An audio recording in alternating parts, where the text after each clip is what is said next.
नमस्कार दोस्तों, कैसे हो आप लोग। एलएसजी और आरसीबी के बीच में जो मुकाबला होने वाला है उसको हम लोग थोड़ा सा अच्छे से एनालाइज करेंगे। कौन कौन से प्लेयर इंपॉर्टेंट होंगे, एवरीथिंग इस वीडियो में आपको मिलने वाला है। चलते हैं सीधा स्क्रीन पर। देखिए, मैच नंबर 50 7 मई शाम 7:30 बजे से मैच है। लखनऊ और बेंगलोर के बीच में लखनऊ के ग्राउंड पर ये मैच होने वाला है। तो लखनऊ का ग्राउंड जरा सा इंटरेस्टिंग सा होने वाला है। लखनऊ का जो पिच होगा ओवरऑल ब्लैक सॉइल का मिट्टी है, ठीक है। तो यहाँ पर थोड़ा सा बॉलर्स को हेल्प मिलेगा और टेक्निकल बैट्समैन थोड़ा यहाँ पर ज़्यादा चलते हैं। सबसे पहले बात कर लेते हैं लखनऊ का पॉसिबल प्लेइंग 11 क्या होगा। लखनऊ के साइड से मिचेल मार्श और जोश इंग्लिश दोनों ओपन करते हुए दिखाई दे सकते हैं। मिचेल मार्श को मणिमरन सिद्धार्थ जो है ये आपको इंपैक्ट प्लेयर में चेंज करेगा। Nicholas Pooran, Rishabh Pant, Aiden Markram, Akshat Raghuvanshi, Himmat Singh, Mohammed Shami, Prince Yadav, Avesh Khan और मोहसिन खान ये आपको यहाँ से दिखाई देने वाले हैं। हो सकता है कि दिग्विजय राठी भी आ सकता है, ठीक है। तो ये फिलहाल के लिए पॉसिबल प्लेइंग 11 लखनऊ की साइड से होने वाला है। अब अगर हम बात करें यहाँ पर पावर प्ले और डेथ की, पावर प्ले में मोहम्मद शमी पहला और तीसरा, मोहसिन खान दूसरा और चौथा, प्रिंस यादव 50 और आवेश खान छठा ओवर करते हुए दिखाई देने वाला है। वहीं पर डेथ ओवर्स में मोहसिन खान 16, आवेश 17, प्रिंस यादव 18 से 20 और मोहम्मद शमी जो है 19 ओवर। तो प्रिंस यादव को थोड़ा सा एडवांटेज मिलता है क्योंकि पावर प्ले में भी एक ओवर डाल रहा है, मिडिल में भी डालता है और एंड में भी डेथ ओवर भी इसी का है। अब देखिए यहाँ पे बात करते हैं बेंगलोर के साइड से। बेंगलोर के साइड से अगर हम देखें तो यहाँ पर जैकब बैथल और विराट कोहली दोनों ओपन करेंगे। हो सकता है कि जैकब बैथल की जगह पे फिल साल्ट खेलते हुए दिखाई दे। इसके बाद आपको रसिक सलाम जो है वो बैथल को चेंज कर सकता है, जो भी प्लेयर यहाँ पे आएगा। इसके बाद देवदत्त पट्टिकल है, Rajat Patidar, Tim David, Jitesh Sharma, Krunal Pandya, Romario Shepherd, Josh Hazlewood, Bhuvneshwar Kumar और सुयश शर्मा ये आपको बेंगलोर के साइड से पॉसिबल प्लेइंग 11 में दिखाई देने वाले हैं। अब अगर हम देखें कि पावर प्ले और डेथ में भुवनेश्वर कुमार पहला और तीसरा, और इसके बाद हेजलवुड दूसरा और पांचवा, चौथा और छठा रसिक सलाम करते हुए दिखाई दे सकता है। डेथ ओवर्स के अंदर सुयश शर्मा 16, रसिक सलाम 17, भुवनेश्वर 18 से 20 और जोश हेजलवुड 19वां ओवर कर सकता है। लखनऊ का जो ग्राउंड है, लास्ट मैच यहाँ पर टाई हो गया था। हालांकि इससे पहले जो ओवरऑल अगर हम बात करें तो कुछ एक विकेट ऐसे हैं जहां पर 200 के आंकड़े बनते हुए दिखाई दिए हैं, ठीक है। एक बार एलएसजी ने 203 रन बनाए थे, फिर एलएसजी 205 बनाया, फिर हैदराबाद यहां पे 231 रन बनाए। उसके बाद जितने भी मैचेज हुए हैं लो स्कोरिंग हुए हैं, 160-70 के आसपास के बने हुए हैं। विकेट जो है वो 4 से 6 विकेट गिरने की संभावना यहाँ पर दिखाई दे रही है, ठीक है। ओवरऑल यहाँ पर फास्टर्स को ज़्यादा हेल्प है, लेकिन स्पिनर्स गेम में बनते हैं। खासतौर से सेकेंड इनिंग में 2-3 विकेट स्पिनर्स को मिल रहा है, फर्स्ट इनिंग में 1 से 2 विकेट मिल सकता है, ठीक है। चेजिंग की संभावना है, चेस टीम जो है वो यहाँ पे कर सकती है। ओवरऑल सेकेंड इनिंग में देखा जाए तो टीम ऑल आउट भी होकर जा सकती है, लेकिन वो एक कंडीशन होता है जब टीम चेज नहीं कर पाएगी तो ऑल आउट होने के चांसेज है। वरना यहाँ पे ज़्यादातर टाइम, मोस्टली टाइम यहाँ पर देखा गया है कि रन चेज हो जाता है, ठीक है। तो इसके अकॉर्डिंग सारी चीज़ें आपको होगा। अब अगर हम बात करें फर्स्ट इनिंग की बैटिंग ऑर्डर, तो देखो यहाँ पर लास्ट के जो मुकाबले यहाँ पर हुए हैं तो कंटिन्यू एक ओपनर तो फ्लॉप जा रहा है। अगर हम बात करें दूसरे की तो लास्ट के मैच में दोनों ही ओपनर फ्लॉप हुए। In fact top 3 top 4 player continue यहाँ पर आउट होकर गए हुए हैं। तो ये पैटर्न यहाँ पर चला हुआ। अब आज का जो मैच है वो किस पिच के ऊपर होगा उसके अकॉर्डिंग पैटर्न काम करेगा। लेकिन यहाँ पर ऐसा हुआ है कि दोनों ही ओपनर जल्दी आउट होकर गए हैं। लेकिन कुछ एक मैचेज ऐसे इससे पहले जो मैचेज हुए हैं जहां पर आपको दोनों ही ओपनर बहुत ही बढ़िया परफॉर्मेंस करते हुए दिखाई दिए हैं। उस केस में मिचेल मार्श, जोश इंग्लिश भी अच्छा खेल सकता है, या फिर विराट कोहली और बैथल का जो है परफॉर्मेंस, उनका भी परफॉर्मेंस अच्छा आ सकता है। ये यहाँ पर आपको कंडीशन देखने को मिलेगा। ओवरऑल अगर हम बात करें तो 3 नंबर के खिलाड़ी को ज़्यादा चांसेज यहाँ पर नहीं मिल रहा है, सिवाय एक 44 रन और एक 94 रन। इसके बाद ज़्यादातर टाइम यहाँ पे 3 नंबर के प्लेयर्स का कुछ खास परफॉर्मेंस नहीं रहा है। लेकिन देखते हैं, अब 3 नंबर पे 2 प्लेयर हैं, एक निकोलस पुरन आ सकता है, दूसरा देवदत्त पट्टिकल आ सकता है, और दोनों की ही परफॉर्मेंस बहुत ही बेहतरीन है। अब पुरन का भी जो है क्या बोलते हैं उसको, फॉर्म वापस आ गया है। अब देखते हैं कि क्या ये फ्लॉप होंगे या फिर 94 या 44 जैसे पारी यहाँ पर खेल सकते हैं, ठीक है। बात कर लेते हैं बाकी 5, 4, 5 और 6 में से 1 से 2 प्लेयर जो है वो फिनिशिंग के तौर पे आपको दिखाई देंगे। उसी के तरीके से आपको यहाँ पर पैटर्न पर टीम बनाना है। अब आइए बात कर लेते हैं सेकेंड इनिंग की बैटिंग ऑर्डर।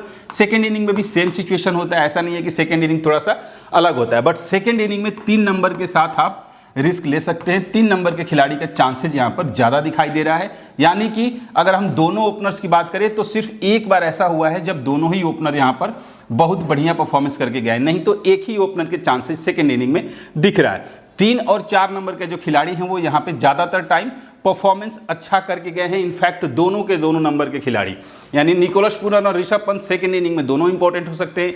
देवदत्त पट्टिकाल और रजत पाटीदार ये दोनों इंपॉर्टेंट हो सकते हैं। तो ये इनिंग वाइज परफॉर्मेंस होगा, ठीक है। पैटर्न पर टीम आपको वेबसाइट पे मिल जाएगा। अब आइए फर्स्ट इनिंग की बॉलिंग ऑर्डर की बात करें तो देखो यहाँ पे लास्ट के मैचेस की बात करें तो लास्ट मैच में 5 विकेट यहाँ पर एक प्लेयर लेके गया, फिर 2-2-2, फिर 4, फिर 3-3, फिर यहाँ पर आप देखो फिर 4 भी लेके गया हुआ है, तो 2 भी गया है, 3 भी गया है, यानी कि यहाँ पर फर्स्ट इनिंग में फास्ट बॉलर को थोड़ा सा हेल्प मिलता है। स्पिनर्स की अगर हम बात करें तो कुछ खास योगदान स्पिनर्स का यहाँ पर नहीं दिखाई दे रहा है, 0 से 1 विकेट के चांसेस दिखाई दे रहा है। तो ज़्यादातर टाइम यहाँ पर हमें फास्ट बॉलर्स पर फोकस करना चाहिए। अब अगर हम सेकेंड इनिंग की बात करें तो सेम सिचुएशन सेकेंड इनिंग में ही हो रहा है। सेकेंड इनिंग में भी फास्टर्स को विकेट मिल रहा है, लेकिन अगर रन चेज हो रहा है तो 2 से 5 विकेट के आसपास में रन चेज हो सकता है। सेकेंड इनिंग में लेग स्पिनर या फिर लेफ्ट आर्म ऑर्थोडॉक्स जो है वो थोड़ा सा इंपॉर्टेंट रोल निभा सकता है। अब आइए बात कर लेते हैं यहाँ पर। देखो मैं जल्दी जल्दी वीडियो को बना रहा हूँ चूँकि लेट हो गया है, और मैं रोज़ बोलता हूँ लेकिन आज शाम को वीडियो में डाल दूंगा क्योंकि अब थोड़ी सी बेटर फील हो रहा है। तबीयत 2-3 दिन से बहुत ज़्यादा ख़राब थी, ठीक है। तो चलिए देख लेते हैं। यहाँ पर देखिए मिचेल मार्श है, रजत पाटीदार है, विराट कोहली है और एडन मार्करम, ये 4 प्लेयर हैं। इन 4 में से 2 को आपको हटाना है और 2 को ही टीम में लेके जाना है, ठीक है। मिनिमम 2 ही प्लेयर आपको यहाँ से लेने हैं, मैक्सिमम 4-3 होगा, लेकिन 2 के जो चांसेज हैं वो थोड़े से यहाँ पर ज़्यादा दिखाई दे। मतलब ये है कि 2 प्लेयर्स के फ्लॉप होने के चांसेज थोड़े से दिख रहे हैं। अगर हम मिचेल मार्श की बात करें तो 45 से लेकर 85 के आसपास का स्कोर पैटर्न यहाँ पर दिखाई दे रहा है, और सेकेंड इनिंग में अगर बात करें तो 55 से 95 दिखाई दे रहा है, यानी कि मिचेल मार्श दोनों ही इनिंग में परफॉर्मेंस थोड़ा सा दिखाई दे रहा है। फ्लॉप रिस्क एवरेज है, मीडियम है, लेकिन ये है कि परफॉर्मेंस बेहतर दे सकता है। तो ये आपको मिचेल मार्श एक इंपॉर्टेंट खिलाड़ी बन सकता है।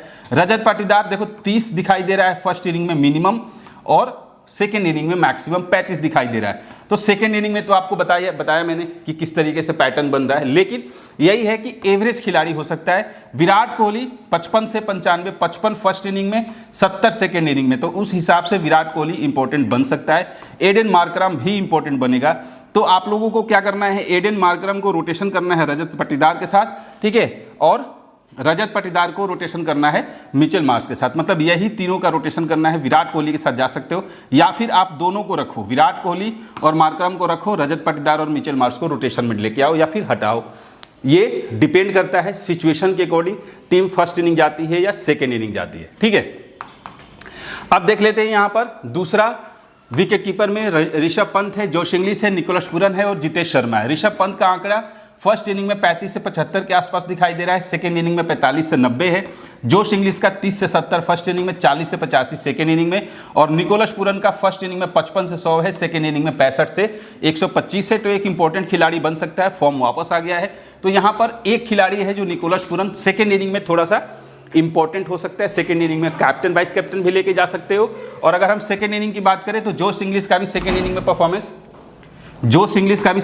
परफॉर्मेंस जो है वो अच्छा आ रहा है, ऋषभ पंत का भी अच्छा आ रहा है। तो हमें रोटेशन करना होगा किसके किसके साथ। देखो जोश इंग्लिश और निकोलस पूरन, मुझे लगता है इन दोनों में से किसी एक को रखिए और एक ऋषभ पंत को रखिए। तो ये 3 में से 2 के साथ जा सकते हो। जितेश शर्मा कुछ खास करते हुए हमें अभी फिलहाल नहीं दिखाई दे रहा है। अब देखिए, अब बात करें अगर हम बैटिंग सेक्शन से, ऑलराउंडर सेक्शन से, तो देवदत्त पट्टिकल है, टीम डेविड है, जैकब बैथल है, हिम्मत सिंह, अक्षत रघुवंशी, कुणाल पांड्या और रोमारियो शेफर्ड। अब यहां से अगर हम बात करें कि कौन कौन से प्लेयर इंपॉर्टेंट होंगे, तो देखो देवदत्त पट्टिकल की बात कर लेते हैं। फर्स्ट इनिंग में 35 से 70, सेकेंड इनिंग में 40 से 80 के आसपास है। तो एक इंपॉर्टेंट खिलाड़ी हो सकता है, लगभग 40-45 के आसपास में पॉइंट इसके आ सकते हैं। टीम डेविड का कुछ खास नहीं दिख रहा है। जैकब बैथल की बात करें तो इसका भी कुछ खास नहीं दिख रहा है। हिम्मत सिंह की बात करें तो 15 से 40 और 20 से 45 है, इसको भी आप इग्नोर करो। अक्षत रघुवंशी को भी इग्नोर कर सकते हो। कुणाल पांड्या 35 से 75 और 45 से 85 के आसपास में दिख रहा है। रोमारियो शेफर्ड का 25 से 60 और 35 से 80। अब यहाँ से जो खिलाड़ी इंपॉर्टेंट हो सकता है, एक तो कुणाल पांड्या है जो इंपॉर्टेंट हो सकता है, देवदत्त पट्टिकल हो गया, ठीक है। बाकी खिलाड़ी को आप लोग रोटेशन में लेके आ सकते हो। क्लियर है। अब हम देख लेते हैं थोड़ा सा बॉलिंग सेक्शन को। अगर हम बॉलर्स को देख लेते हैं तो देखो जॉर्जिया लिंडे, शहबाज अहमद, मैं उन खिलाड़ी को भी ले आऊं जो इम्पैक्ट प्लेयर में आ सकते हैं ताकि आपके पास रिकॉर्ड रहे। मोहम्मद शमी है, प्रिंस यादव है, अवेश खान, मोहसिन खान, दिग्वेश राठी और मणिमरन सिद्धांत। अब देखो यहाँ पर अगर हम बात करें मोहम्मद शमी की तो फर्स्ट इनिंग में पॉइंट्स ज़्यादा दे सकता है, सेकंड इनिंग में पॉइंट्स देने की संभावना कम है, 1 से 3 विकेट के चांसेज हैं, ठीक है। और इसके बात करें तो फर्स्ट इनिंग में इसके 40 से 80 के आसपास पॉइंट दिखाई दे रहा है। प्रिंस यादव का 1 से 2 विकेट है, 25 से 60 है। और आवेश खान का 35 से 75। फर्स्ट बॉल होगा तो आवेश खान थोड़ा सा ट्रम्प प्लेयर के तौर पे आप इसको लेके जा सकते हो, 1 से 2 विकेट के चांसेज है। मोहसिन खान का भी फर्स्ट बॉल में दिखाई दे रहा है। दिग्वेश राठी का कुछ खास नहीं दिख रहा है। सिद्धार्थ का भी कुछ खास नहीं दिख रहा है। शहबाज अहमद अगर खेलता है तो हो सकता है 45-50 पॉइंट दे, चूंकि बैटिंग और बॉलिंग दोनों से ही आपको ये हेल्प दे सकता है। और जॉर्जिया लिंडे का भी सेकेंड इनिंग में इंपॉर्टेंट हो सकता है, फर्स्ट इनिंग में 30 से 70 है। तो देखो ओवरऑल अगर हम बात करें कि कौन कौन से खिलाड़ी हैं तो मोहम्मद शमी जो एक इंपॉर्टेंट प्लेयर होगा खास तौर से फर्स्ट इनिंग में। इसके बाद आपको आवेश खान होगा जो ट्रम्प प्लेयर के तौर पे दे सकता है। और अगर हम प्रिंस यादव की बात करें तो प्रिंस यादव डिफरेंशियल पिक में आपको लेके जाना है, याद रखिएगा डिफरेंशियल पिक में। किसके साथ?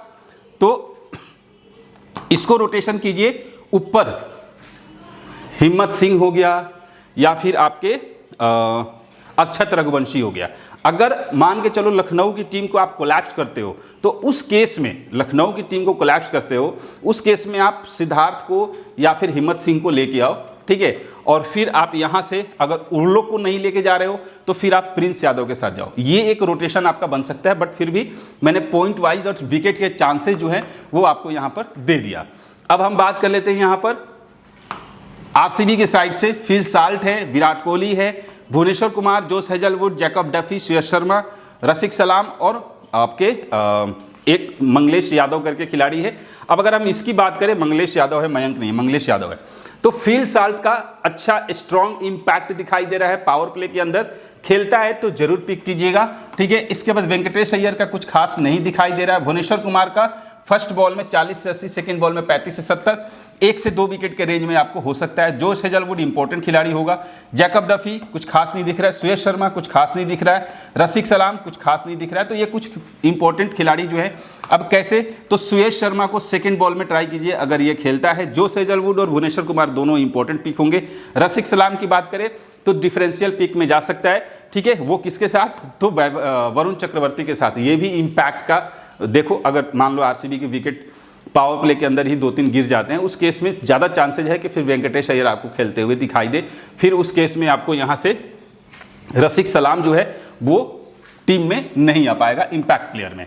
अब आइए देख लेते हैं एलएसजी के साइड से ये इनिंग वाइज परफॉर्मेंस है किसका कैसा है। देखो ऋषभ पंत की बात करें, लास्ट मैच में 15 रन पर आउट हुआ था। Mitchell Marsh 44 run first inning में बनाया है। अब आइए एडन मार्करम, देखो लगातार दोनों इनिंग्स में 31 की पारी खेल के गया है, तो थोड़ा सा आज के मैच में भी पॉइंट्स थोड़ा सा ज़्यादा दिखाई दे रहा है। और इसके बाद रघुवंशी लास्ट मैच में 11 रन बनाकर गया था।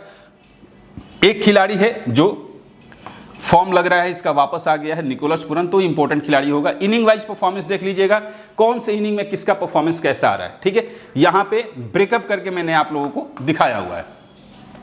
अब अगर हम एलएसजी के बॉलर्स की बात करें तो मोहम्मद शमी फर्स्ट बॉल में थोड़ा सा कई बार ऐसा हुआ है कि फर्स्ट बॉल में भी इसको विकेट नहीं मिले हैं। देखो भुवनेश्वर कुमार एक अलग ही रूप में दिखाई दे रहा है, उसकी बॉलिंग बहुत ही अच्छी हो रही है। मोहम्मद शमी और जसप्रीत बुमराह, इन दोनों के जो परफॉर्मेंस है ना वो निकल कर नहीं आ रहा है जैसा इनका होना चाहिए, ठीक है। बट फिर भी फर्स्ट बॉल में प्रेफर हम कर सकते हैं। प्रिंस यादव इंपॉर्टेंट खिलाड़ी होगा, इसलिए होगा क्योंकि देखो 2-3 विकेट, 2 विकेट, 2 विकेट, 1 विकेट, 2 मतलब कंटिन्यू विकेट लेके आ रहा है। लास्ट के 2 मैच में विकेट नहीं मिला है, उस केस में मुझे लगता है आज 1 से 2 विकेट तो कंफर्म लग रहा है कि इसको विकेट मिल सकता है। मोहसिन खान भी 0 से 2 विकेट के रेंज में ये भी दिखाई दे रहा है। और इसके बाद आवेश खान एक ट्रम्प प्लेयर के तौर पे आप इनको लेके जा सकते हो। बस यही है जो कि आपको इम्पैक्ट डाल सकते हैं। आरसीबी के साइड से अगर हम बात करें, फिल साल्ट खेला नहीं है, अगर खेलता है तो जरूर पिक कीजिए। विराट कोहली लास्ट के 2-3 मैच में, हालांकि एक मैच में तो खेलने को ही नहीं मिला, 70-75 रन चेस करना था। और देवदत्त पडिक्कल अच्छे टच में है और रजत पाटीदार, इन दोनों प्लेयर को रोटेशन में लेके आइए। दोनों प्लेयर ड्रीम टीम में आने के चांसेस कम दिखाई दे रहा है। जितेश शर्मा को कुछ खास नहीं है। टीम डेविड चेजिंग साइड से एज अ फिनिशर के तौर पे दिखाई दे सकता है। हो सकता है 9 से 10 बॉल पे ही ये 35-30 रन बनाकर चला जाए। तो एक ट्रम्प प्लेयर के तौर पे आप इसको लेके जा सकते हो। कुणाल पांड्या सेकंड बॉल में जरूर रखिएगा, और जैकब बैथल अगर खेलेगा तो परफॉर्मेंस अच्छा हो सकता है, नहीं तो फिर आप यहाँ पे फिल साल्ट अगर खेल गया तब तो ठीक ही है। आरसीबी के बॉलर्स की अगर हम बात करें तो देखो भुवनेश्वर कुमार इंपॉर्टेंट होगा, ये नहीं है कि मतलब देखो ध्यान से देखना, 3 wicket 3 wicket 1 wicket 3 wicket 3 wicket. अब देखो पिच पर अगर हल्की सी भी स्विंग मूवमेंट मिली, पिच हल्का सा भी अगर थोड़ा सा भी बॉलर्स के फेवर में गया, खास तौर से स्विंग कराने वाले जो बॉलर्स हैं, ठीक है, स्विंग जिसके बॉल से हो सकता है वो यहाँ पर इम्पैक्ट डालेगा, तो उस केस में भुवनेश्वर कुमार बहुत इंपॉर्टेंट होगा, ठीक है। और अगर विकेट बिल्कुल ही फ्लैट हुआ तो फिर थोड़ा सा रिस्की पिक में जाएगा, लेकिन फिर भी 1 से 2 विकेट के रेंज में हम लेके जा सकते हैं। फिर यहाँ पर सुयश शर्मा सेकंड बॉल में आप इनको ट्राई कीजिएगा। जोश हेजलवुड जरूर रखिएगा, लास्ट मैच में विकेट नहीं मिला है, 1 से 3 विकेट में जोश हेजलवुड आपको जाते हुए दिखाई देंगे। रसिक सलाम इम्पैक्ट प्लेयर में आप एज ए ट्रम्प प्लेयर लेके जाइए और रोटेशन कीजिए टीम डेविड के साथ रसिक सलाम का, ठीक है। अब आइए बात कर लेते हैं लखनऊ के प्लेयर्स का हेड टू हेड का रिकॉर्ड। देख लीजिए आपके सामने है स्क्रीन। अगर लखनऊ के हेड टू हेड की बात करें तो सिर्फ एक ऋषभ पंत है जो कि 49 रन की पारी खेल कर गया है, मतलब 49 का एवरेज है, बाकी सबके जो है एवरेज लगभग बराबर है या फिर नहीं है। अगर हम बात करें विकेट्स की तो मोहम्मद शमी को 14 मैच में 15 विकेट मिले हैं, प्रिंस यादव को 1 मैच में 3 विकेट, और किसी का उतना बढ़िया इंपैक्ट यहां पर नहीं दिखाई दे रहा है। अब अगर हम बात करें बेंगलोर के प्लेयर के हेड टू हेड का तो देखो जैकब बैथल खेला नहीं है, विराट कोहली का 35 का एवरेज है, पडिक्कल का मात्र 26 है, 4 इनिंग में सिर्फ 104 रन बनाकर गया। वहीं पर रजत पाटीदार का एवरेज जो है वो बहुत बढ़िया है। तो मैंने बोला था कि पडिक्कल और पाटीदार इन दोनों को रोटेशन में लेके आइए, और किसी का उतना इंपैक्ट यहाँ पर नहीं दिखाई दे रहा है। क्लियर? एज ए बैट्समैन अगर एज ए बॉलर की बात करें तो रसिक सलाम को 2 मैच में 4 विकेट मिले हेड टू हेड में, लेकिन जोश हेजलवुड 4 मैच में 10 विकेट है, इसीलिए बोला कि हेजलवुड इंपॉर्टेंट होगा आज के मैच के लिए। भुवनेश्वर कुमार को 1 से 2 विकेट के रेंज में जा सकता है। अब लखनऊ के प्लेयर्स के वेन्यू की बात करें तो मिचेल मार्श का 34 का एवरेज है वेन्यू पर, और निकोलस पूरन हालांकि लास्ट मैच अच्छा खेला है, लेकिन अब इस ग्राउंड की अगर हम बात करें तो ग्राउंड पर 23 का मात्र एवरेज है, और ऋषभ पंत का 29 का एवरेज है, लेकिन एडन मार्करम का 30 का एवरेज है। तो 2 प्लेयर हैं जिनके रिकॉर्ड अच्छे दिखाई दे रहे हैं, मार्श और मार्करम, जिनके एवरेज इस ग्राउंड पर अच्छा है। ऋषभ पंत का भी ठीक है, 29 का एवरेज है। और विकेट्स की बात करें तो देखो आवेश खान 9 मैच में 14 विकेट है इस ग्राउंड पर, तो इसीलिए बोला आवेश खान थोड़ा सा आप ट्रम्प प्लेयर के तौर पे लेके जा सकते हो। मोहसिन खान का इस ग्राउंड पर कुछ खास नहीं है। प्रिंस यादव का 5 में 6 विकेट है, और इसके बाद बाकी प्लेयर्स लगभग एवरेज है। इनफैक्ट मोहम्मद शमी भी कुछ ज़्यादा इम्पैक्ट नहीं दिखाई दिया है ग्राउंड पर। अब अगर हम बात करें बेंगलोर के प्लेयर्स का वेन्यू का तो देखो विराट कोहली 3 मैच में 128 रन है, 43 का एवरेज है, ग्राउंड पर भी रिकॉर्ड अच्छा है, हेड टू हेड में भी रिकॉर्ड अच्छा है। इसके बाद जितेश शर्मा 4 मैच में 117 रन है, 39 का एवरेज है, और इसके बाद सीधा कुणाल पांड्या 29 का एवरेज है। तो हेड टू हेड वेन्यू पर पडिक्कल का भी रिकॉर्ड अच्छा नहीं है, और पाटीदार का भी एवरेज अच्छा नहीं है। अब ध्यान से देखिएगा, आपको सारी चीज़ें दिखा दिया मैंने। विकेट्स की बात करें कुणाल पांड्या को 13 मैच में 12 विकेट मिले हैं, जोश हेजलवुड को इस ग्राउंड पर 1 मैच में 2 विकेट मिला है, भुवनेश्वर कुमार को 3 में 3 है, और सुयश शर्मा को 2 मैच में सिर्फ 1 ही विकेट है। स्मॉल लीग की तरह आज टीम आप लोग क्रिएट कीजिए। लखनऊ के साइड से प्लेयर का जो स्टैट्स है वो आपके सामने दिखाई दे रहा है कि कब कौन अच्छा खेलता है, inning wise overall average summarise करके आपके लिए निकाल के रखा गया है, तो उसके अकॉर्डिंग आप टीम सिलेक्ट कीजिएगा प्लेयर्स को। बेंगलोर के साइड से अगर हम बात करें तो देखो यहाँ भी आपको इनिंग वाइज एवरेज निकाला हुआ है, ठीक है, कि कब कौन कैसा परफॉर्मेंस करके जा रहा है। और इसके बाद लखनऊ के प्लेयर्स के स्टैट्स और रिकॉर्ड्स है जो आपको दिख रहा है। बेंच प्लेयर जो बैठे हुए हैं बेंच पे, बेंगलोर के साइड से जो प्लेयर बेंच पे बैठे हैं उनके रिकॉर्ड आपके सामने दिख रहा है। अब प्लेयर बैटल है, प्लेयर बैटल भी देख लीजिए। मैं थोड़ा सा दूसरी जगह फोकस करता हूँ अब, ठीक है। अगर आप यहाँ से स्क्रीनशॉट नहीं ले पा रहे हैं तो वेबसाइट पे सारी चीज़ें अवेलेबल है, जाकर आप वहाँ से स्क्रीनशॉट ले लीजिएगा, आपको कोई परेशानी नहीं होगी। अब आइए बात करते हैं लखनऊ के साइड से ओवरऑल सारे प्लेयर्स का first inning second inning performance कैसा हो सकता है, ये यहाँ पर आपको दिखा दिया। प्लस आपको फर्स्ट इनिंग सेकेंड इनिंग के रोटेशन के अकॉर्डिंग टीम तैयार करना है, ठीक है। और पैटर्न के साथ जाइए, पैटर्न घूम फिर कर वापस आएगा, पैटर्न पे टीम बनाइए, लेकिन इनिंग वाइज परफॉर्मेंस भी आप लोग देख लीजिए किसका कैसा हो सकता है। और कई बार मैंने आपको बोला है कि जो खिलाड़ी सबसे ज़्यादा लगता है कि एकदम अंडर द टेबल है, मतलब बिल्कुल ही फ्लॉप खिलाड़ी है, उस खिलाड़ी को एक टीम में के अंदर रख के कैप्टन वाइस कैप्टन लेके जाइए। ठीक है, ये जीएल का एक सबसे बड़ा ट्रम्प का क्या बोलते हैं तुर्प का इक्का हो सकता है। ठीक है, तो ये अब आइए यहाँ पे हम लोग बात कर लेते हैं ओवरऑल। ये पैटर्न पे टीम जो है वो वेबसाइट पर भी मिल जाएगा grandleagueexpert.com पे, बाकी ये भी आपको वहां पर दिखाई देगा। अगर स्क्रीनशॉट आप नहीं ले पाते हो तो वहां पे आपको मिलेगा। अब देखिए यहाँ पर अगर हम बात करें ऋषभ पंत की, सेकेंड इनिंग में परफॉर्मेंस अच्छा हो रहा है। निकोलस पूरन का भी सेकेंड इनिंग में परफॉर्मेंस अच्छा है, बट इसका फर्स्ट इनिंग में भी अच्छा है।